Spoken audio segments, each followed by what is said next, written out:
வணக்கம் நண்பர்களே, இது ரெயின்மேன் ஸ்டுடியோ.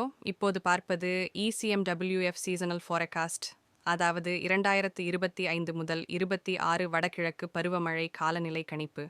இந்த கணிப்பின்படி தமிழகத்துக்கும் தென் இந்தியாவுக்கும் இந்தாண்டு சாதாரணத்தை விட அதிக மழை பெய்யும் வாய்ப்பு உள்ளது. அதாவது வடகிழக்கு பருவமழை இந்தாண்டு வலுவாக இருக்கும். வங்காள விரிகுடாவில் சூறாவளி எண்ணிக்கை சற்று குறையலாம். ஆனாலும் கவனிக்க வேண்டியது என்னவென்றால், ஆழ்ந்த காற்றழுத்தங்கள் மற்றும் கனமழை நிகழ்வுகள் அதிகம் இருக்கும், குறிப்பாக நவம்பர் மற்றும் டிசம்பர் தொடக்கத்தில். மேலும் தென்னிந்திய பெருங்கடல் மற்றும் ஆஸ்திரேலியா பகுதியில் சூறாவளி செயல்பாடு அதிகரிக்கும். இதனால் தமிழகத்துக்கு அதிக ஈரப்பதம் வந்து மழையை தூண்டும். ஜனவரி முதல் மார்ச் 2026 வரையிலும் தமிழக கடற்கரை பகுதிகளில் சில மழை நிகழ்வுகள் தொடர வாய்ப்பு உள்ளது.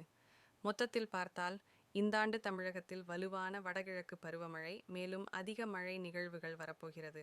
இன்னும் தினசரி வானிலை அப்டேட்களுக்காக ரெயின்மேன் ஸ்டுடியோவை தொடர்ந்து